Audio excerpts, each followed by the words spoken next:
پھر بھی کسی کو تاریخ سمجھ نہ آئے تو وہ 1870 کی London conference, the arrival of British, اس کو پڑھے کہ انگریز جب برے صغیر پاک و ہند میں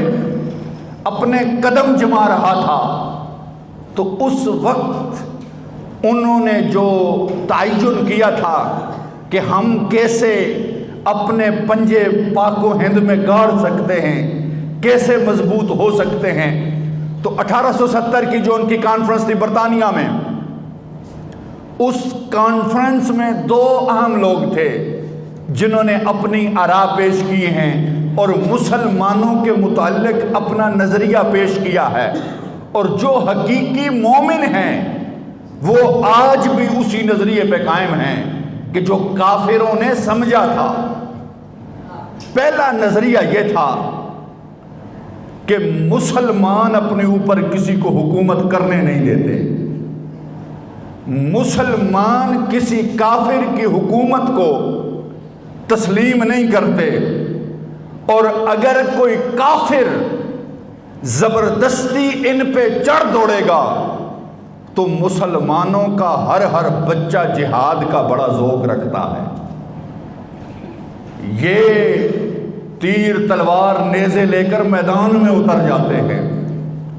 اگر ان پہ حکومت کرنی ہے تو مسلمانوں سے جہاد کا جذبہ نکال دیا جائے۔ اب دیکھیں، انہیں پتہ تھا کہ مسلمان ہماری حکومت نہیں مانیں گے، ان سے جو جہاد کا نظریہ ہے یہ ختم کر دیا جائے۔ مسلمانوں سے جب جہاد کا نظریہ ختم ہوا، مسلمانوں کا بچہ موت سے ڈرنا شروع ہو گیا، اور یہ سبق پڑھائے گئے کہ موت بڑی ہیوی چیز ہے، موت سے ڈرو، ورنہ پہلے مومن جو تھے وہ موت سے ڈرتے نہیں تھے، انہیں پتہ تھا کہ رب نے ہمیں ہمہ وقت اسلام کی سربلندی کے لیے دنیا میں بھیجا ہوا۔ ہم خواہ وہ کوئی چھوٹے سے چھوٹا ریڑھی چلانے والا بھی ہو، جب اسلام پہ بات آتی تھی تو وہ میدان میں نکل آتا تھا۔ اور دوسرا جو ان کا نظریہ تھا وہ یہ تھا کہ اگرچہ یہ مسلمان مدینہ شریف سے سینکڑوں میل دور رہتے ہیں، لیکن ان کے جو جذبات کی حرارت ہے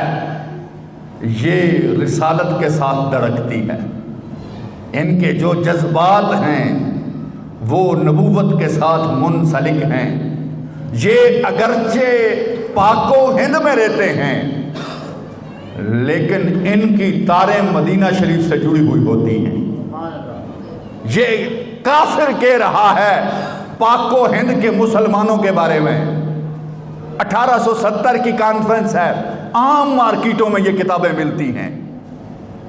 کہ مسلمانوں کے جذبات مدینہ شریف کے نام سے بھڑکتے ہیں، لہذا ان کی صفوں میں انتشار پیدا کیا جائے، ان کا وہ کنیکشن جو ڈائریکٹ ان کے ایمان کو مدینہ شریف سے حرارت ملتی ہے وہ درمیان سے منقطع کر دی جائے۔ تو اس انتشار کی وہ سوچ میں اور وہ بندے کی تلاش میں تھے کہ کوئی بندہ ہمیں ایسا ملے کہ جو ختم کر دے ان چیزوں کو۔ تو اس کی نظر ان کی پڑی انگریزوں کی غلام قادیانی مرزا پہ، اس سے انہوں نے جہاد کو قصہ پارینہ بنانے کے فتوے وغیرہ لینا شروع کر دیے، اور انگریز نے اس کو نوازنا شروع کر دیا، اور جو پہلی وحی 1900 میں اس پہ نازل ہوئی وہ بھی برطانیہ سے ہی نازل ہوئی اس پہ قادیان میں۔ تو یہ اس کی پوری ہسٹری ہے۔ میں کہتا ہوں کہ اللہ کے فضل سے ہم دشمن کے ایک ایک لمحے کو جانتے ہیں، ہم پوری تاریخ پہ نظر رکھتے ہیں، پھر عالم اسلام کو جوڑتے ہیں کہ دیکھو تاریخ کے تازیانے کہ کس انداز میں امت مسلمہ کو گنبد حضرہ سے بیگانہ کیا جا رہا ہے، کس انداز میں دشمنان اسلام، دشمنان رسول، دشمنان ملک پاکستان کس انداز میں امت پہ حملہ آور ہو رہے ہیں۔